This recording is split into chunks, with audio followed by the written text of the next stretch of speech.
نحمده ونصلي على رسوله الكريم اما بعد فاعوذ باللہ من الشیطان الرجیم بسم اللہ الرحمن الرحیم السلام علیکم ورحمۃ اللہ وبرکاتہ۔ آج ہم سورۃ بقرہ کی آیت نمبر 23 کا لفظی معنی، ترجمہ اور تفسیر دیکھیں گے۔ چلیے شروع کرتے ہیں۔ اعوذ باللہ من الشیطان الرجیم بسم اللہ الرحمن الرحیم۔ و اور ان اگر کن تم ہو، کن کا معنی ہو اور تم کا معنی تم ہی ہوتا ہے۔ و ان اور اگر کن تم ہو فی میں، یہ حروف جار میں سے ہے۔ فی کا مطلب ہوتا ہے میں، ہم اردو میں بھی استعمال کرتے ہیں فی الوقت، فی الفور، فی الحقیقت۔ تو فی کا مطلب میں، ریبن کسی شک میں، اور اگر ہو تم فی ریبن کسی شک میں، مما من، یہ اصل میں من اور ما دو لفظوں کا مجموعہ ہے۔ من کا معنی سے اور ما کا مطلب جو، تو مما اس سے جو، نزلنا ہم نے اتارا۔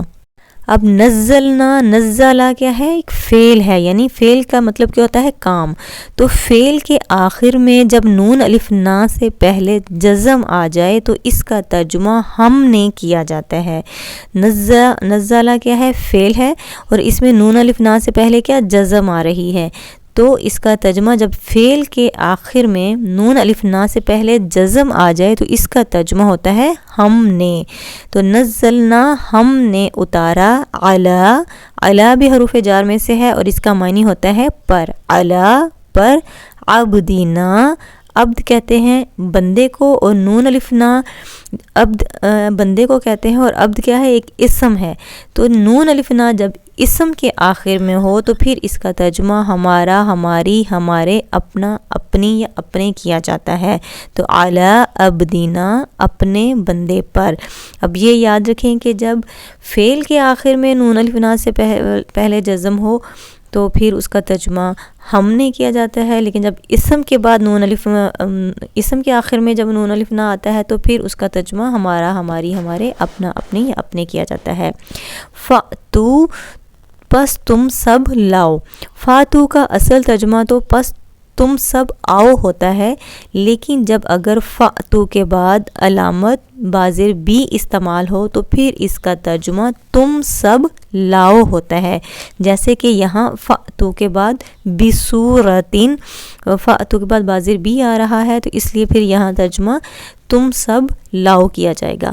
فاتو پس تم سب لاؤ، بصورتن کوئی صورت، من مثلہ اس جیسی، ودعو واو کا مطلب، وا زبر وا کا مطلب اور، ادعو تم سب پکارو، دعا پکارنے اور بلانے کو کہا جاتا ہے، اور واو الف جمع کی نشانی ہے، تو ودعو تم سب بلاؤ یا پکارو، شہداءکم اپنے حمایتیوں کو، شہداء حمایتی، کم اپنے، من دون اللہ اللہ کے علاوہ۔ لفظ دون سے پہلے عموماً من جو لکھا ہوتا ہے اس میں ترجمے کی الگ سے ضرورت نہیں ہوتی، اس کو ایک ساتھ ہی پڑھ لیتے ہیں، من دون اللہ اللہ کے علاوہ۔ ان اگر کنتم تم ہو، صادقین سچے، فَإِن پھر اگر، لم تفعلوا لم کا مطلب ہوتا ہے نہیں، تفعلوا تا زبر تا کا مطلب تم، فا عین لام فعلا اس کا مطلب ہے کرنا، تو واو الف جمع کی نشانی ہے، تفعلوا تم سب کر سکے۔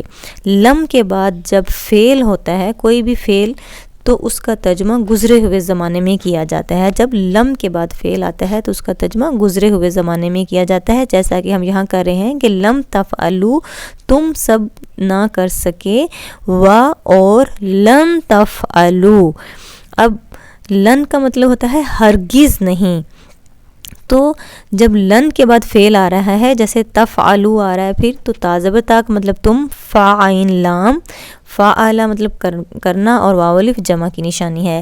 دیکھیں پہلے بھی تفعلوا تھا تو ہم نے ترجمہ کیا تم سب کر سکے، اب پھر تفعلو تو ہم ترجمہ کیا کر رہے ہیں، تم سب کر سکو گے. تو فرق کیا آیا ہے کہ جب لم کے بعد فعل آتا ہے تو ترجمہ ماضی میں کیا جاتا ہے گزرے ہوئے زمانے میں، اور جب لن کے بعد فعل آتا ہے تو اس میں ترجمہ آئندہ زمانے میں کیا جاتا ہے. اور دوسری بات یہ کہ اس میں تاکید کے ساتھ نفی کا مفہوم بھی شامل ہوتا ہے، جیسے لن تفعلوا، ہرگز نہیں تم کر سکو گے. فاتقوا، پس تم سب ڈرو، النار، آگ سے، اللاتی جو، وقودھا، وقود کہتے ہیں ایندھن کو، ہا زبرہا اگر اسم کے آخر میں ہو تو اس کا ترجمہ اس کے اس کے اپنا اپنے کیا جاتا ہے. وقودھا اس کا ایندھن، الناس لوگ، اور الحجاراتو، ہجر یا حجاراتو پتھر کو کہتے ہیں، الحجاراتو پتھر، اعدت جو تیار کی گئی ہے، للکافرین کافرین کے لیے. لل کا مطلب کے لیے اور کافرین کافروں کے لیے، اور اینڈ میں جو یا نون ہے یہ جمع کی نشانی ہے.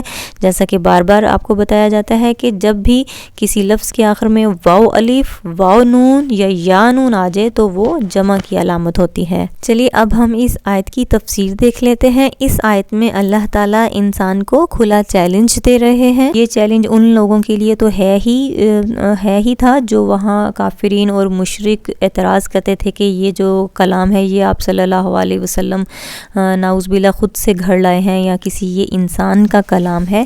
تو ان لوگوں کو تو اللہ تعالیٰ یہ مخاطب کر کے یہ کھلا چیلنج دے ہی رہے ہیں، لیکن یہ چیلنج قیامت تک آنے والے ہر انسان کے لیے ہے، ہر اس انسان کے لیے جس کو اللہ تعالیٰ فرما رہے ہیں کہ اگر ان کو اس کلام پاک یعنی قرآن مجید جو کہ آپ صلی اللہ علیہ وآلہ وسلم پر نازل فرمایا ہے، اگر کسی بھی انسان کو اس کے بارے میں تھوڑا سا بھی کوئی شک ہے کہ یہ اللہ کا کلام نہیں بلکہ کسی انسان کا کلام ہے، تو اللہ تعالیٰ اسے کھلا چیلنج دے رہے ہیں کہ ٹھیک ہے، اگر تم اپنے اس بات میں سچے ہو کہ یہ تو کسی انسان کا کلام ہے تو ٹھیک ہے، تو تم بھی اس جیسی ایک صورت بنا کے لے آؤ، چلیں ایک آیت ہی اس جیسی بنا کے لے آؤ، ایک صورت ہی بنا کے لے آؤ، اور ایسا کرو کہ اپنے علاوہ پوری دنیا میں جس کو بھی چاہو اپنی اس کام میں مدد کے لیے اس کو بھی شامل کر لو، جتنے بھی اپنے مددگار تمہیں چاہیے اس کام کے لیے وہ لے لو، اور اس جیسی کوئی ایک صورت ہی بنا کے لا سکتے ہو تو لے آؤ. آپ صلی اللہ علیہ وآلہ وسلم نے فرمایا کہ ہر نبی کو اللہ تعالیٰ نے کوئی نہ کوئی معجزہ عطا کیا. میرا معجزہ یہ کلام پاک یعنی قرآن مجید ہے، اس لیے مجھے امید ہے کہ میرے امتی اور میرے پیروکار زیادہ ہوں گے، کیونکہ باقی سب انبیاء کے جو معجزے ان کے ساتھ ہی چلے گئے، ختم ہو گئے، لیکن میرا یہ معجزہ یعنی یہ قرآن مجید یہ قیامت تک رہے گا، اور اس کو جو بھی دیکھے گا سمجھے گا اس کو تو وہ اسلام میں داخل ہو جائے گا، اور اس طرح میرے جو پیروکار ہیں وہ میرے امتی وہ باقی انبیاء کی نسبت زیادہ ہوں گے. اب پہلی آیت میں تو اللہ تعالیٰ نے ایک کھلا چیلنج دیا تھا کہ اگر کسی کو شک ہے تو اس جیسی ایک بھی صورت بنا کے لے آؤ. اب دوسری آیت میں اللہ تعالیٰ فرما رہے ہیں وَإِن لَّمْ تَفْعَلُوا وَلَن تَفْعَلُوا، اللہ تعالیٰ فرما رہے ہیں کہ اگر تم ایسا نہ کر سکو اور تم ہرگز نہیں ایسا کر سکو گے. اللہ تعالیٰ اس آیت میں دعویٰ کر رہے ہیں، پچھلی آیت میں اللہ تعالیٰ نے چیلنج کیا تھا کہ اس جیسی بنا کے لا سکتے ہو تو لے آؤ. اب اس آیت میں اللہ تعالیٰ دعویٰ کر رہے ہیں کہ تم ہرگز نہیں ایسا کر سکو گے، اور جب نہیں کر سکو گے تو پھر ڈرو اس آگ سے جس کا ایندھن لوگ اور پتھر ہیں اور وہ کافرین کے لیے تیار کی گئی ہے. یہاں پتھروں کا کیوں خصوصی طور پر اللہ تعالیٰ نے انسان کو یاد دہانی کرائی ہے، ریمائنڈر کے طور پر کہ وہ یاد رکھے کہ جہنم کا عذاب کیسا ہوگا، کہ اس کا جو ایندھن ہے وہ لوگ اور پتھر ہوں گے. دیکھیں کہ پہلے جو مشرکین اور کافر تھے وہ پتھروں کی پوجا کرتے تھے، پتھروں کے بت بنا کے ان کی پوجا کرتے تھے. تو قیامت والے دن جب جہنم میں ان کو پھینکا جائے گا تو وہ جب وہ دیکھیں گے جہنم میں پتھروں کو دیکھیں گے تو وہ حسرت کریں گے کہ یہ تھے وہ جن کی ہم پوجا کیا کرتے تھے. اور دوسری بات یہ کہ پتھر کے بارے میں اس لیے یہاں بتایا گیا، خاص طور پہ انسان کو یاد دہانی کروائی گئی ہے کہ یہ پتھر کوئی عام پتھر نہیں ہوں گے، یہ گندھک کے کالے سیاہ پتھر ہوں گے.